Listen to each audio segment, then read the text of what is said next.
Welcome to The Explainer. If you're an instructional designer, a trainer, or really anyone in L&D right now, we need to talk about a massive, frankly frustrating paradox in our industry. We literally have never had more incredible digital tools at our fingertips, right? We can generate a 50-page training manual in seconds, but our learners have never been more disengaged. We can build it incredibly fast, but we just can't get anyone to actually care about it. So why is that? Okay. Let's dive into this. 95%? Honestly, that is just a staggering number. Because despite all our high-speed, hyper-efficient AI generation tools, learners are forgetting 95% of new information within just 1 week. The classic Ebbinghaus forgetting curve, yeah, it hasn't disappeared just because we're in the digital age. Honestly, if anything, it's accelerated. We're pumping out these polished, grammatically perfect modules faster than ever, and they're just evaporating almost instantly. The reality is, we don't have a technology problem in training today. We've got a meaning problem. So here is our roadmap out of this training basement. First, we'll look at the crisis of meaning. 2, we'll build the meaning elevation pyramid. 3, we'll talk about becoming a partner in meaning making. 4, we'll break down the 5-prompt methodology. 5, we'll measure our return on inspiration. And finally, 6, we'll brace for the battle for meaning. We're going to systematically climb all the way from shallow, easily forgotten data straight up to profound, life-changing wisdom. Section 1. The Crisis of Meaning. Just think about your learners right now for a second. Think about the multitasking, the frantic skimming, playing modules at 2x or 3x speed just to hit that complete button.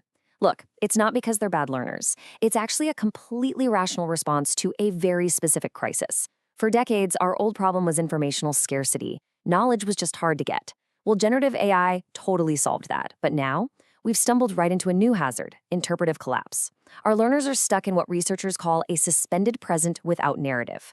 When we just use AI to churn out more and more content, we're flooding them with information that is completely emotionally neutral. There's no story, there's no why. It just kind of floats in a void. And because it subconsciously signals that it doesn't really matter, the learner naturally just tunes out. Section 2. The Meaning Elevation Pyramid. Let's move to and see how this builds. Fixing this interpretive collapse takes some intentional engineering. We can't just hope they find meaning in the flood of data. We have to deliberately build the climb. At the very bottom, level 1, we've got data, just meaningless facts and numbers. Level 2 is information, data with a little structure but no real context. Level 3 brings contextual knowledge, where we finally add case studies and examples. Now pause right there. Most corporate training literally lives and dies at levels 2 or 3. But the magic? That happens above the line. Level 4 is deep personal meaning, where content actually connects to the learner's own life and values. Level 5 is inspiration, where they feel internally compelled to change their behavior. And finally, the peak, level 6 is wisdom, where the learner truly embodies the knowledge and actively starts spreading it to others. Section 3. Partner in meaning making. To actually reach the top of that pyramid, we need a massive paradigm shift in how we approach AI in our daily work. We absolutely have to stop treating AI as a content factory. That old mindset, it just leads to longer manuals, soul-crushing slide decks, and generating the exact same dry information only faster. Instead, we need to shift to using AI as a meaning partner. Instead of just saying, hey, write me a generic summary, we use it as a Socratic guide.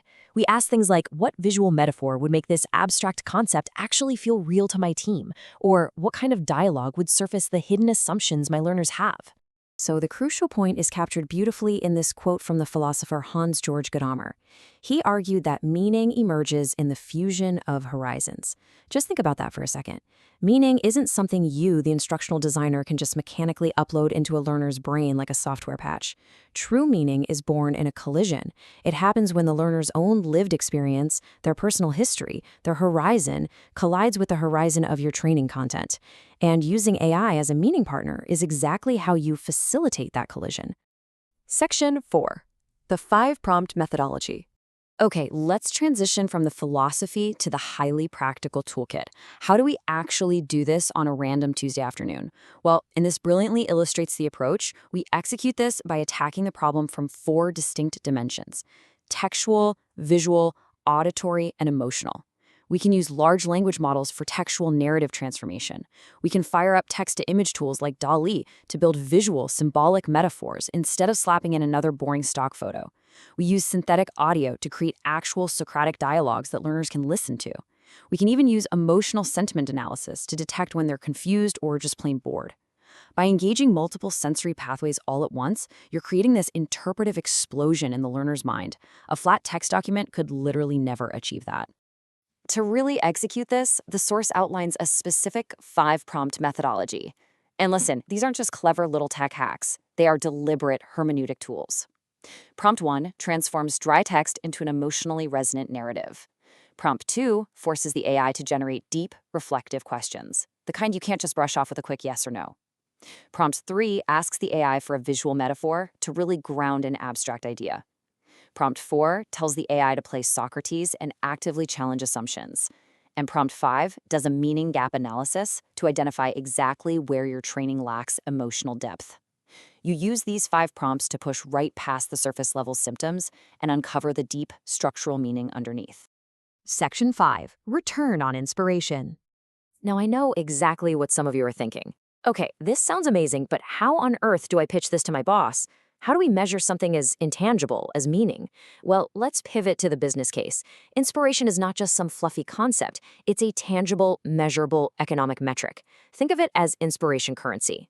Down at level 1, dry information, you're basically measuring failure, skip rates over 50%, virtually zero time on page. But watch what happens as you move up the pyramid.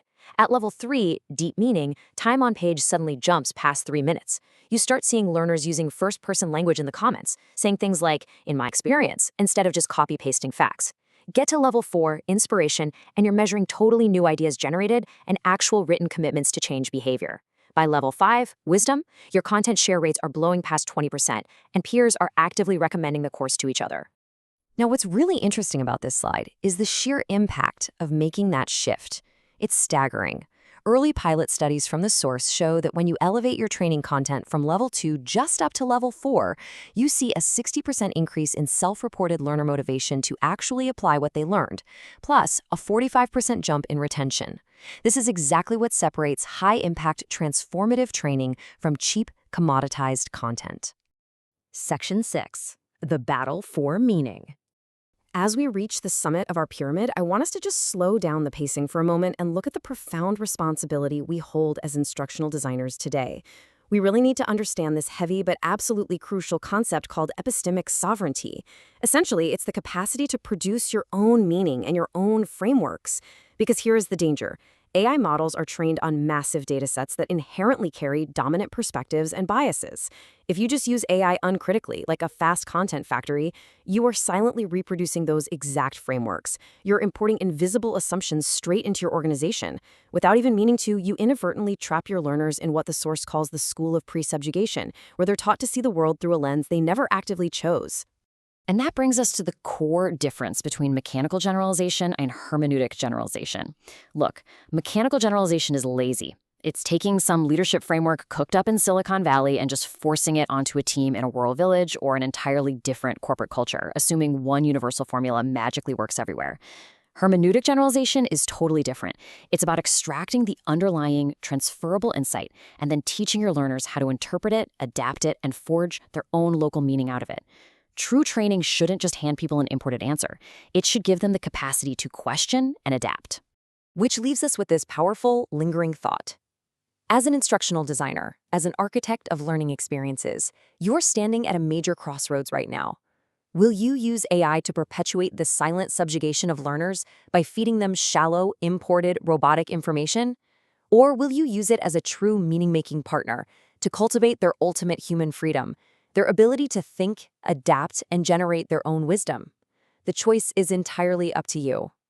Thank you so much for joining me on this explainer, and I really hope this challenges you to rethink your entire strategy from the ground up.